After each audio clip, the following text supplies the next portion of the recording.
Buenos días. Nos encontramos en el tercer encuentro de esta cuarta edición del Foro de la Cultura. Soy Ricardo de Querol, del País. Tengo una cierta vinculación con este foro que me dio la oportunidad de entrevistar a Zygmunt Bauman, una de las entrevistas de mi vida, en la cual estaba presente Javier Gomá. Javier Gomá es filósofo, es escritor, es dramaturgo, es autor de obras tan importantes como la Tetralogía de la Ejemplaridad o su último libro, Dignidad. También es director de la Fundación Juan March.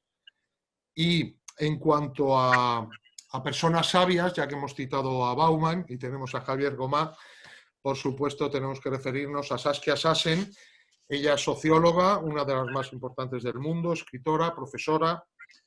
Ella es holandesa, pero es una verdadera definición del cosmopolitismo, porque ella ha vivido en Buenos Aires, de donde le ha venido un precioso dominio del español. Ha vivido en Francia, en Reino Unido, en Estados Unidos. Es doctora honoris causa en universidades internacionales y en 2013 fue ganadora del Premio Príncipe de Asturias de Ciencias Sociales. Ella ha trabajado mucho sobre asuntos como la ciudad, la inmigración o la globalización, entre sus libros más importantes, La ciudad global, Expulsiones o Inmigrantes y Ciudadanos. Muy bien, pues quería iniciar el debate aludiendo a la actualidad que nos condiciona todo, que por supuesto que condiciona el formato de este foro, que es el impacto de la pandemia en la idea de lo que queremos que sean las ciudades. Seguramente este tiempo de confinamientos, límites a la movilidad, está dando más valor a lo cercano. Están apareciendo conceptos como las supermanzanas, digamos, bloques de manzanas en las que se recupera espacio para el peatón, por poner un ejemplo, o la ciudad de los 15 minutos, un concepto que pretende reforzar los servicios en los barrios para que todos los servicios esenciales estén a una distancia razonable y caminable desde el domicilio. ¿Cómo debemos repensar las ciudades después de la pandemia? Saskia. Pandemias las hemos tenido a través de los siglos. Hay algo especial con esta pandemia. Y mi pregunta es, la pregunta que yo me hago a mí misma, es si hemos sido nosotros, porque hemos ocupado más y más tierras, matado más y más tierras, eliminado terrenos verdes, etcétera, etcétera. ¿Hasta qué punto nosotros hemos contribuido a esta nueva modalidad de una pandemia? Porque esta es la primera vez que tenemos una pandemia tan agresiva como esta, que ha entrado en ciudad tras ciudad, en hogar tras hogar, mientras que si uno piensa en el SARS de los años 80, que fue a ese punto la más importante, no tuvo tanta capacidad de encajarse en todo el mundo. Entonces, yo creo que esto, el outcome, ¿no? La salida, no la salida, pero el resultado de esta pandemia es algo que combina a la pandemia y a nuestra modalidad de usar nuestras tierras, nuestras aguas, nuestros terrenos. Javier. Quizá la pandemia haya sido la primera experiencia verdaderamente universal de la humanidad. Al mismo tiempo en Asia, en África, en Europa o en América del Sur. Para mí la pandemia ha representado la convicción extendida a la especie humana de lo que ya sabíamos sobre el individuo, el hombre y la mujer. Y es que el hombre y la mujer somos, como dice Zeus en la Ilíada, somos hojas que se lleva el viento. Pero la ciencia nos había prometido que la especie humana podía alcanzar el estatus casi de semidioses. La especie humana había dominado sobre la naturaleza, la especie más exitosa en la lucha de las especies en el sentido de Darwin, había dominado a toda la naturaleza y estaba a punto de dominar, y esto es nuevo en la historia, su propia naturaleza a través de la manipulación genética. Y de pronto, en apenas unos segundos, sentimos que no somos el superhombre que la ciencia más espectacular nos prometía, sino que también la especie humana es una especie frágil, una especie en peligro de extinción. Y a mí me parece que, por un lado, esa experiencia universal en la fragilidad ha incrementado el sentimiento cosmopolita, la idea de que todos nos sentimos comúnmente unidos en una especie en peligro. Solamente existe una raza, que es la raza humana. Solo existe un principio, que es el de la dignidad. Y sin embargo, al mismo tiempo que ha despertado, a mi juicio, un sentimiento cosmopolita que supera fronteras, límites y barreras, al mismo tiempo, en la lucha con la pandemia, ha producido una cierta reestatalización, un nuevo protagonismo de los estados. Y esta duplicidad entre cosmopolitismo y recuperación del Estado ha sido quizá una de las consecuencias de la pandemia. Precisamente, Javier, tú has hablado muchas veces del conflicto entre la dignidad individual y los proyectos colectivos, ¿no? Que por causas justas como el progreso, el bienestar o la felicidad de la mayoría, digamos, no debe acotarse el espacio de lo individual.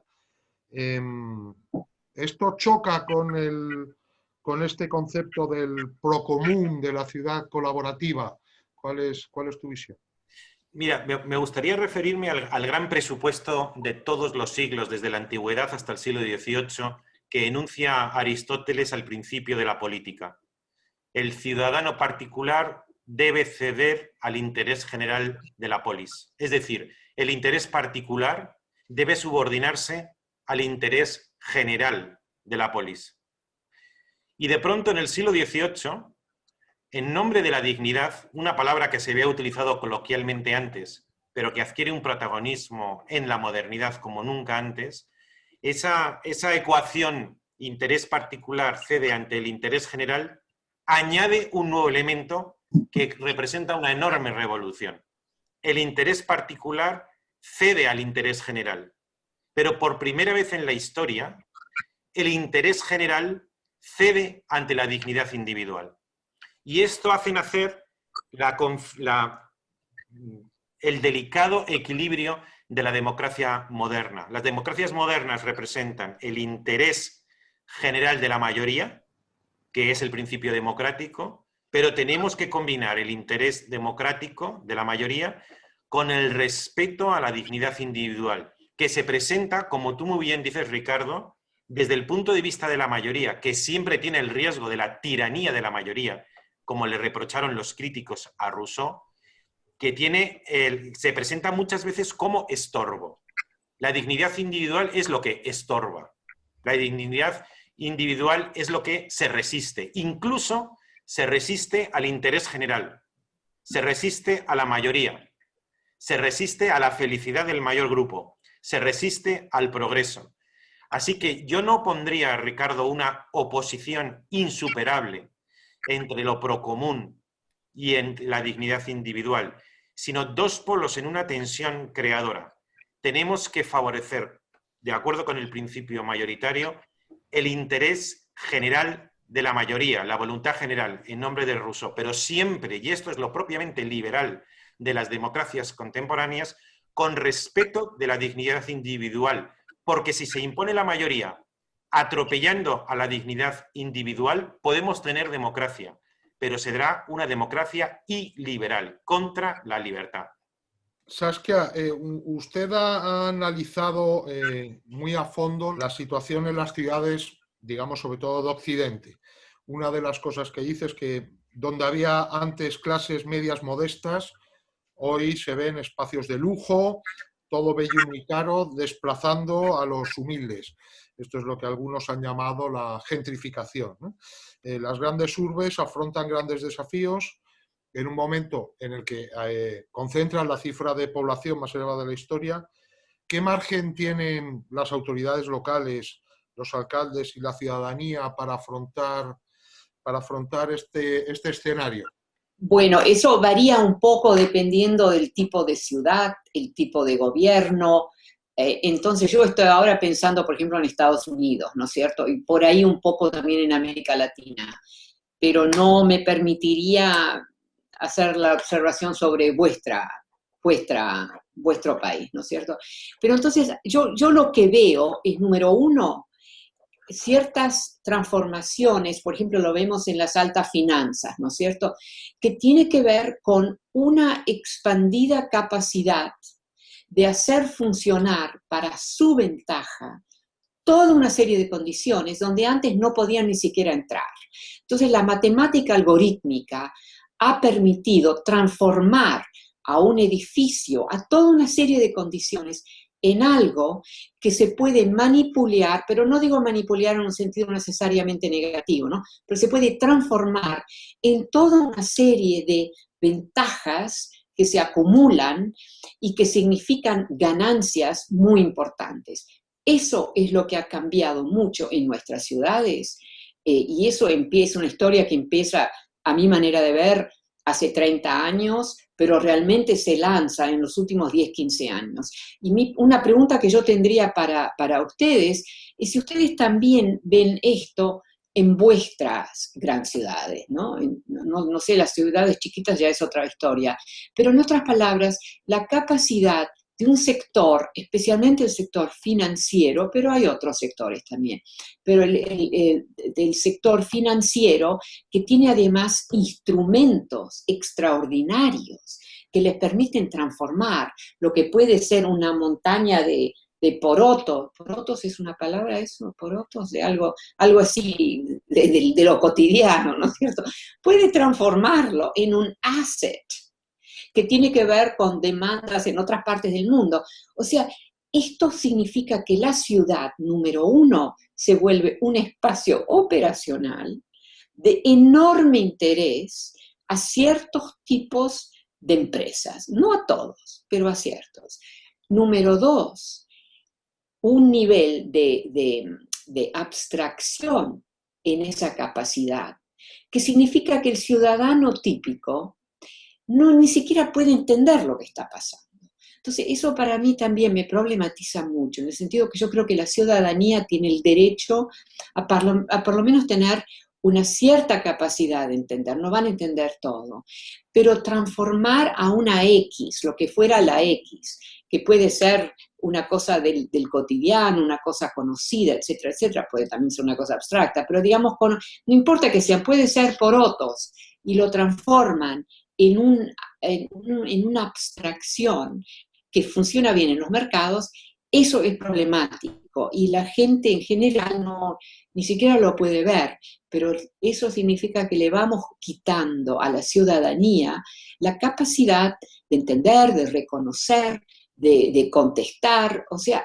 como que la ciudadanía se sale mismo, ni siquiera trata. Los buenos diarios como los de ustedes tratan y salen con análisis buenos. Pero en Estados Unidos, muchos diarios nunca hablan de eso. Habrá ciudades, diarios muy especializados, ¿no es cierto? Como el FT, ¿no? El Financial Times, que lo hacen. Pero tantos otros no. Es como son como dos fenómenos en juego: la ciudadanía, la vida cotidiana, todo lo familiar, y después el otro vector. Un vector que está transformando con instrumentalidades extraordinarias, admirables en sí mismas, pero está transformando a toda una serie de condiciones del cotidiano en algo que se vuelve más y más remoto a nosotros, la ciudadanía. No sé si me explico ahí, pero... Si quieres, añado algún comentario, Ricardo, sobre esto. Es decir, que cuando a mí me preguntan con frecuencia que cuando la opinión del comportamiento de un político o de un empresario, siempre digo que no me frustran o no me decepcionan, porque tampoco tengo puestas muchas esperanzas, en el sentido no crítico, sino de conocimiento de cuáles son las reglas de la política. La regla de la política es la de que si tienes el poder, tiendes al poder absoluto. No lo que debe ser la política, sino lo que realmente la política, desde Pericles hasta Trump, es obtener el poder y mantenerte el poder en época democrática por procedimientos democráticos. Y en cuanto a la economía que menciona Saskia, para mí la economía es también un poder que tiende a convertirse en un poder absoluto. Si al político le dejas, todo se convierta en súbdito. Si al economista le dejas, todo, absolutamente todo se convierte en mercancía y el ciudadano se convierte exclusivamente en consumidor. Por eso es tan importante lo que menciona Saskia. A mi juicio, el mayor contrapoder contra la tendencia del poder a convertirse en poder absoluto es, por supuesto, la ley, son las instituciones, son los tribunales, pero el contrapoder más fuerte que existe contra las tendencias del poder a convertirse en poder absoluto, el poder político y el poder económico, es una opinión pública ilustrada. Una opinión pública ilustrada, que cuando emite su voto al político que mejor responde a los criterios de decencia. Y cuando va al mercado, escoge el producto que mejor se adapta a su concepto de comercio justo. Por eso es tan importante los libros de Saskia, por eso es tan importante los periódicos, por eso es tan deprimente que existan lugares donde no existe una opinión pública ilustrada. Porque si todo dependieran de las leyes, los estados menos importantes o más fallidos solamente necesitarían una cosa para ser estados modernos, que es una fotocopiadora. Fotocopias las leyes de los estados más modernos y con eso ya tendríamos asegurado un estado cívico. Y ya sabemos que la fotocopiadora no es suficiente. Necesitamos una ciudadanía, costumbres cívicas, opinión pública ilustrada. Y por último, pese a la crítica con la que normalmente abordamos el desarrollo del capitalismo, sobre todo a partir de 1980, a mí sí me gustaría establecer un contrapunto. Y es que, siendo el capitalismo una tendencia también al poder absoluto, ha convivido con él no solamente el mayor progreso material de la historia, sino el mayor progreso moral de la historia. Porque suelo preguntar, ¿en qué otra época te gustaría a ti vivir si fueras pobre? ¿En qué otra época te gustaría a ti vivir si estuvieras enfermo? O si tuvieras un problema psicológico, o tú estuvieras en paro, o fueras mujer, o fueras extranjero, o fueras preso, o fueras disidente. Es decir, con todos sus defectos, la ciudadanía ilustrada ha conseguido no derogar el capitalismo, sino poco a poco civilizarlo y que sea compatible con la esencia de la civilización, a mi juicio, que es sustituir la ley del más fuerte por la ley del más débil. Y eso es progreso moral. Ya que Saskia nos ha preguntado, voy a intentar cuál es la situación de las ciudades en España. Probablemente no muy distinta a fenómenos que están ocurriendo en todo el mundo. Por un lado, la inversión por parte de grandes corporaciones ha rehabilitado espacios muy degradados. Yo recuerdo un centro de Madrid muy degradado en los años 80, por ejemplo. Por otro lado, hay un fenómeno que preocupa mucho, que es la desaparición de comercios locales de proximidad a cambio de cuyos espacios pasan a ocupar grandes cadenas, lo que da como resultado una pérdida de diversidad cultural, incluso desde el punto de vista del consumo, y una cierta uniformización de todas las ciudades. Por otro lado, creo que la ciudad se está convirtiendo en un lugar de experimentación de soluciones políticas, que creo que es algo que Saskia ha estudiado a fondo. Hay una cierta tendencia global a que las ciudades son más avanzadas políticamente o son más atrevidas en proponer soluciones. Me gustaría saber si es así. Es un tema importante ese, ¿no es cierto? Y depende un poco de la gente, ¿no? Porque hay distintas generaciones, etc. Nosotros pasamos por un periodo, por ejemplo en Nueva York, donde teníamos una serie de actores dominantes que realmente no funcionaron muy bien, que fueron muy extractivos, por así decirlo, ¿no? Agarrar, en vez de ampliar. Pero uno puede también tener gobiernos extraordinarios en las ciudades, ¿no? Ustedes lo saben eso también de España, ustedes han tenido algunos gobernadores de ciudades extraordinarios, ¿no? Que realmente agregan. Yo prefiero no mencionar nombres porque yo creo que alguno de la gente que a mí me gusta mucho por ahí no son los preferidos de todos los españoles, no sé. Pero ciertamente para mí Maragall, por ejemplo, fue una figura muy importante, ¿no es cierto? Entonces, gente que agregó a la ciudad. Y eso es algo que a nivel de nación, de lo nacional, así total, es muy difícil para nosotros, los individuos que habitamos en una ciudad. Hay algo de la ciudad que nos permite sentirnos capaces de entender y de querer una transformación o un cambio o apoyar o discutir, etcétera, ¿no? Que a nivel nacional eso no se da. Entonces yo encuentro una lectura que hago yo, y por ahí no es válida para vuestro país, me parece válida para bastantes países en este momento, y es que la ciudad tiene más encaje global que la nación. O sea, y eso es casi inevitable, por así decirlo, ¿no? Pero la gran ciudad se vuelve un actor en espacios que van más allá del país donde están esas ciudades. Mientras que un país está mucho más reglamentado por ciertas normas del juego, etc. Entonces no puede. La cuestión de ciertos elementos en ciertas ciudades son capaces de una transversalidad que a nivel nacional casi de facto, ¿no es cierto? No existe. Lo nacional es lo nacional es lo nacional. Ahora, si vos sos un país que va a invadir otros países, ahí ya cambia el tema. O un país que domina a otros países. Pero en principio, lo nacional tiene sus rigideces, tiene rigideces que la ciudad no tiene. Entonces, las grandes ciudades de ustedes en España tienen proyección global, de una manera que el país entero no tiene. O sea, es otra cosa. Vendrán los turistas, etcétera, ¿no es cierto? Pero entonces hay algo sobre el espacio ciudad hoy en día, porque yo creo que hubo una época antes de los 1980, etcétera, cuando las ciudades habían perdido importancia y lo nacional era lo dominante, cómo cambiar ciertos sistemas dentro de un país.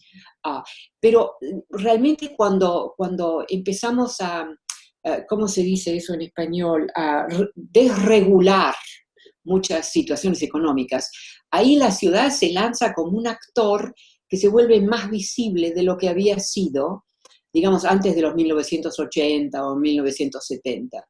Como contrapunto, yo no me muevo en el plano de la sociología, pero como una reflexión sobre lo que tú has dicho y oyendo a Saskia, me gustaría añadir dos cosas. La primera es que desde el punto de vista histórico, la ciudad ha solido ser un lugar de igualdad. De igualdad. El gran problema de la sociedad occidental ha sido que ha sido una sociedad jerarquizada. Bueno, no solamente la occidental, sino lo primero que ocurrió cuando un hombre o una mujer se encontró con un hombre o una mujer en lo más oscuro de la selva, allá en la prehistoria, fue que uno mandó y otro obedeció.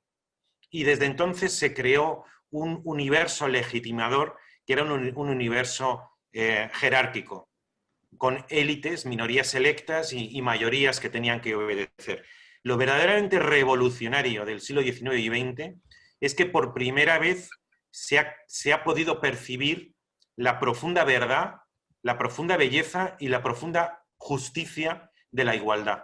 Y esto no había ocurrido nunca en la historia precedente. Y donde está teniendo lugar principalmente es en las ciudades, porque el campo, la zona rústica, ha solido ser el lugar de la desigualdad. Y segundo lugar, también un poco en la estela de lo que decía Saskia, que has mencionado sobre las smart cities o las ciudades inteligentes, me gustaría añadir esta reflexión un poco más abstracta, que es la diferencia entre la inteligencia y la sabiduría. ¿Qué significa ser inteligente y qué significa ser sabio?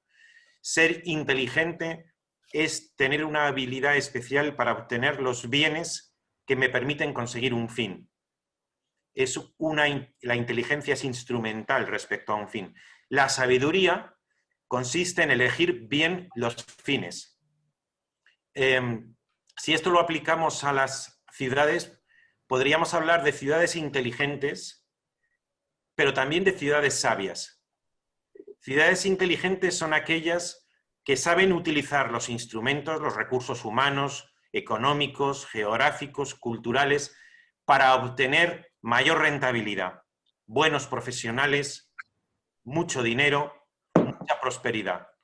Pero a mí me gustaría pensar que junto a la ciudad inteligente podríamos imaginarnos una ciudad sabia, una ciudad con sabiduría, que sería aquella que, sin perjuicio de la rentabilidad y sin perjuicio de la inteligencia, induce o invita al ciudadano a tener una vida buena.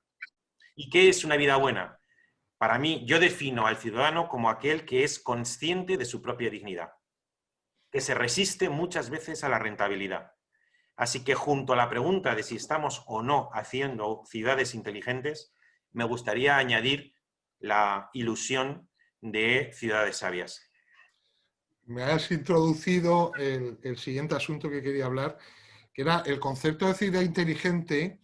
Explotó mucho en los últimos años pensando en una ciudad que aproveche al máximo las posibilidades de la tecnología, pero quería compartiros una reflexión de Ana Ariño, que es vicepresidenta de la Agencia de Desarrollo de Nueva York, que hace una reflexión que me resulta que quería compartir para ver si nos sugiere.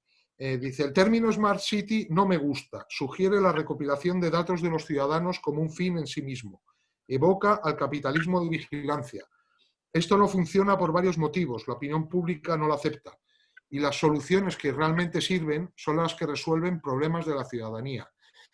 Por lo tanto, ¿consideráis que esta idea de Smart City ha quedado superada por la realidad? Bueno, yo creo que Smart City es una indicación de algo muy parcial. Cuando surge yo nunca uso esa fórmula, debo decir, pero cuando surge era como para capturar que había una serie de elementos, ¿no? Los elementos electrónicos, por así decirlo, que estaban insertando algo en la ciudad que era distinto. Y hay una verdad en eso, ¿no es cierto? Ahora, también, segundo punto, eso puede generar concentración de ciertos actores y eliminar a otros, ¿no? De juego, por ejemplo, ciertas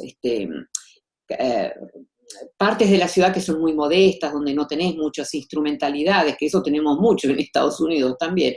Entonces, yo creo que es un término muy parcial que aspira a ser mucho menos parcial de lo que es.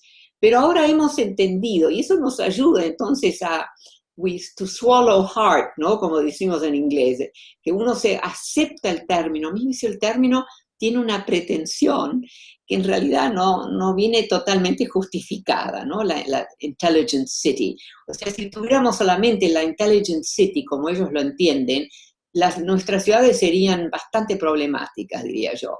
Mucha menos vida, mucha menos cosas buenas, ¿no? Pero hay algo, sin embargo, que hay que recuperar aquí. Y es que las nuevas tecnologías han también facilitado, digo también, porque los principales, los que ganaron más fueron grandes empresas, diría yo. Pero ha también facilitado la vida cotidiana de gente de ingreso modesto, o sea, y de gente que estaba un poco aislada, que ahora se puede compartir. Ahora, ¿qué pasa en todas estas cosas de lo electrónico? Eso ya es otro tema también, un tema muy amplio. Pero yo digo que no, esta cuestión de la Smart City es una palabra que indica algo muy parcial. Esa es una manera de pensarlo. Yo nunca uso ese término porque me parece que confunde, que no agrega, y por ahí es un poco pretencioso también sobre lo que es la ciudad. Y Javier, dado que tú siempre has expresado tu interés por la Grecia clásica, ¿pueden las ciudades actuales activar cualidades como estados? O sea, es que acaba de hablarnos de que las ciudades en la globalización pueden ser más relevantes que los estados. Bueno, claro, yo En primer lugar, hablabas de las ciudades antiguas, por ejemplo, de Atenas, que se suele siempre poner como cuna de la democracia, pero claro, los griegos no tenían ni idea de lo que significa el adagio un hombre, un voto. Ahora diríamos un hombre, una mujer, un voto. Porque fijaos lo que significa un hombre, una mujer, un voto. Significa que en democracia los que deben mandar no son los más inteligentes, tampoco son los más virtuosos, tampoco son las personas que más mérito tengan. En democracia lo importante es que todos los hombres y mujeres puedan formar parte de la voluntad general. Y esto en la Grecia antigua, en las ciudades antiguas, no ocurría. No solamente porque estaba reducido a una minoría de hombres de cierta edad, de cierto dinero y de ciertas ciudades. Y ahora, en cambio, sí puede ocurrir. Cuando yo teorizo en mi libro Ejemplaridad Pública el problema de la ejemplaridad, siempre digo que, a diferencia de la ejemplaridad aristocrática, la minoría selecta y la masa dócil, el concepto de ejemplaridad igualitaria en la que yo me muevo dice que todos los hombres y todas las mujeres somos unos ejemplos para otros. Necesariamente yo soy ejemplo para los demás. Necesariamente los demás son ejemplo para mí. Y esto crea un núcleo de ejemplaridad que tiene que extenderse a través de la costumbre cívica. La teoría política, la teoría sociológica ha olvidado el concepto de costumbre. No entendido como hábito repetitivo, sino de algo que debe ser y cuyo incumplimiento merece reproche. Bueno, pues el lugar del nacimiento de la extensión de la generalidad a través de las costumbres es precisamente la ciudad moderna. No podemos imaginarnos que es a través de los políticos o que es a través de las grandes figuras de la televisión, sino ese núcleo de creación de costumbres cívicas que es justamente, e igualitarias, que es justamente la ciudad. Así que, aun cuando yo tengo una gran admiración por la Grecia antigua, como bien sabes, y he escrito sobre ello, pienso que pese a todas nuestras dificultades y la proximidad que a veces tenemos a los hechos, nos lleva a ver solo manchas y no virtudes, mientras que los griegos tienen 2500 años de distancia y solamente vemos virtudes. La democracia contemporánea, pese a sus defectos, es una democracia mucho más igualitaria que la democracia griega y permite una ejemplaridad igualitaria y su extensión a través de las costumbres cívicas que siempre nacen en el foco de las ciudades. Tras varias décadas en las que las ciudades han aumentado su peso en la economía, su peso en la población, y ese parece un fenómeno global imparable, algunos están defendiendo la vuelta al campo, aprovechar las posibilidades del teletrabajo para repoblar lo que aquí en España se ha venido a llamar la España vacía o vaciada. Yo, sin embargo, os confieso mi escepticismo. Creo que el poderío de las ciudades se va a mantener, a pesar de que este tiempo extraño de pandemia animaría más bien a retirarse a una casita en el campo. ¿Cuál es vuestra visión? Mira, yo creo que hay un tema importante, es que hemos permitido a las preferencias de actores importantes dentro de las ciudades, que las ciudades se expanden, porque ellos están bien situados en la ciudad, sea a nivel de vivienda, sea a nivel de la empresa que están haciendo. Pero necesitan planteles enormes de trabajadores que tienen que tomar viajes muy largos. Yo ahora insisto mucho aquí en Estados Unidos que tenemos que generar más ciudades y tenemos que terminar de la expansión indefinida. Si uno piensa en Sao Paulo, ¿no? O sea, en las Américas tenés casos mucho más extremos, diría yo, que de lo que tenés en Europa. Europa es mucho más razonable, pero China también se está volviendo más como las Américas, digamos, ¿no? Donde tenés trabajadores que viajan 2 horas, llegan muertos de cansancio a sus puestos de trabajo. Esa es una injusticia social a nivel así micro, por ende bastante invisible, que no es aceptable hoy en día. Y yo creo que los que se benefician de esta expansión enorme de las ciudades son aquellos que están al centro, que tienen buenas vidas, que tienen sus negocios y que ni siquiera piensan en lo que significa para muchos de los que vienen a trabajar, que tienen que viajar por 2 horas o 1 hora y media, llegan cansados. O sea, es una especie de injusticia social que no es visible. Entonces, para mí es muy importante que multipliquemos las ciudades para tener ciudades razonables. Ahora, hago hincapié aquí en ciertas situaciones del mundo. Aquí ustedes en Europa tienen una sistematicidad mucho más inteligente de lo que yo veo en las Américas, o lo que veo en China, o lo que veo en otras partes del mundo, ¿no es cierto? Europa ha logrado entender lo que significa una buena ciudad que funciona, una ciudad que tiene una especie de justicia social incrustada en su modalidad. Cuando la ciudad se expande, eso se pierde. Los que pierden son realmente los que tienen que viajar 2 horas, llegan muertos de cansancio, etcétera, etcétera. Entonces ahí hay algo que tenemos que construir más ciudades. Nosotros hemos heredado ciudades de un pasado a menudo viejo, antiguo, y no estamos construyendo nuevas ciudades. Entonces eso para mí es un tema así que hay que manejarlo. Me canté el tango.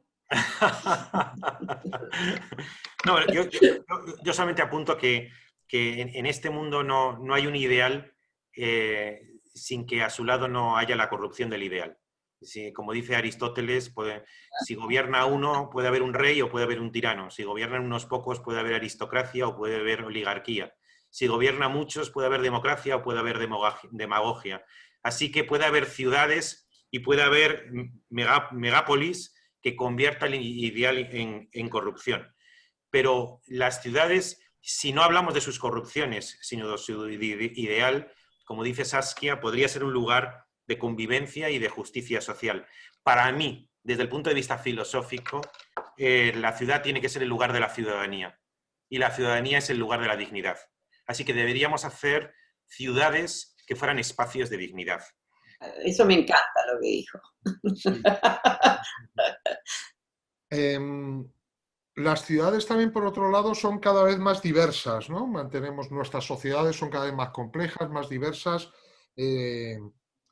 Saskia Sassen ha estudiado también mucho el impacto de la inmigración en nuestras ciudades, y de aquí los líderes políticos tienen que enfrentarse a sociedades a veces más complicadas o a veces con ciertos puntos de conflicto. ¿Cómo se gestiona esa diversidad? Bueno, o sea, tenemos un problema, que las ciudades vienen marcadas por desigualdades. No vas a tener una ciudad que funcione si no tenés esas desigualdades. Así que el desafío del punto de vista de una ciudad es cómo manejan esa desigualdad.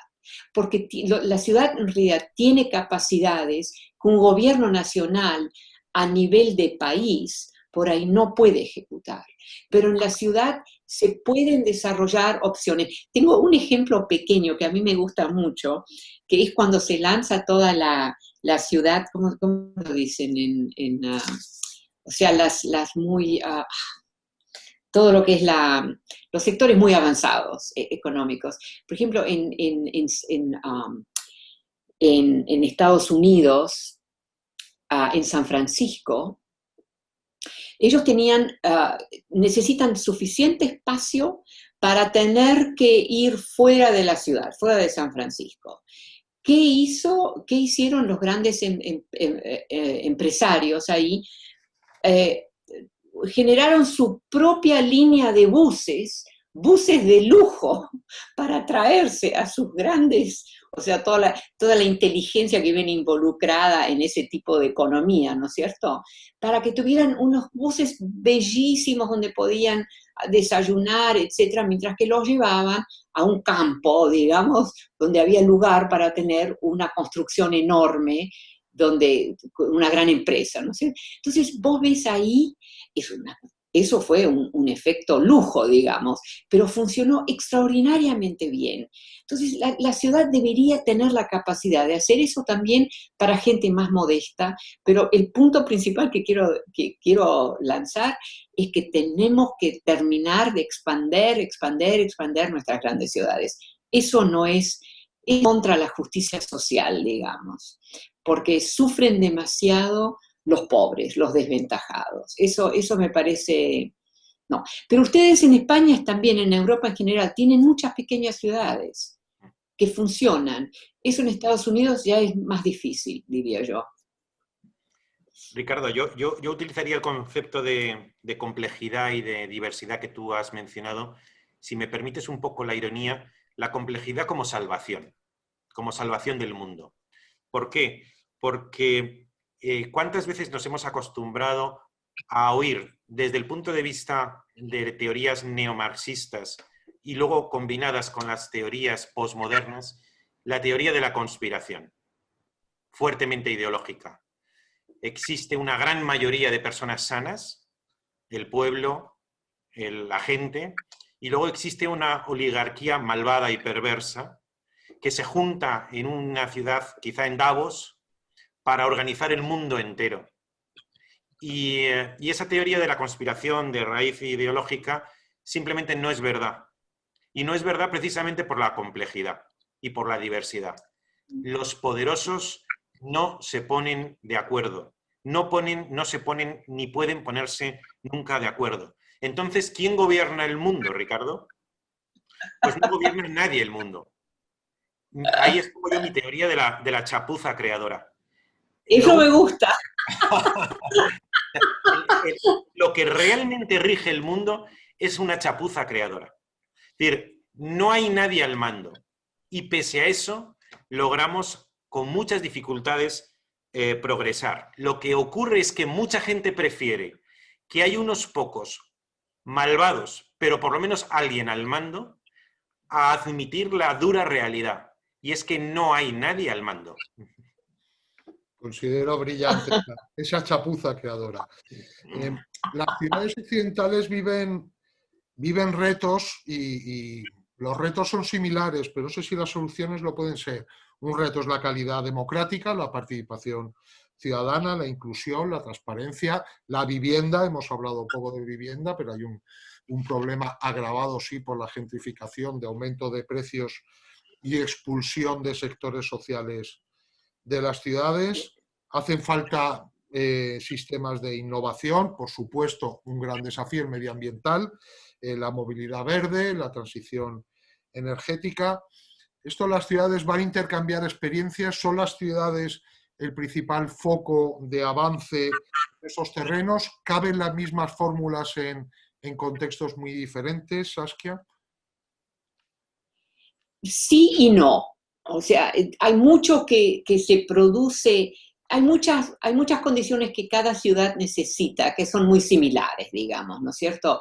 Pero también hay casos muy particulares. Por ejemplo, si uno se fija en Europa, si uno compara las ciudades europeas, que son máximamente ciudades de largas historias, ellas funcionan mucho mejor que, digamos, las ciudades en América Latina o en Estados Unidos.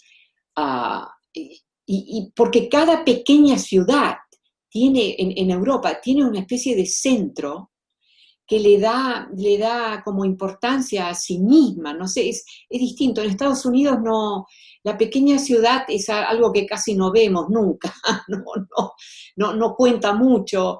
Entonces yo creo que la modalidad que yo veo en las Américas, eso habría que cambiarlo. En Europa yo creo que están bien.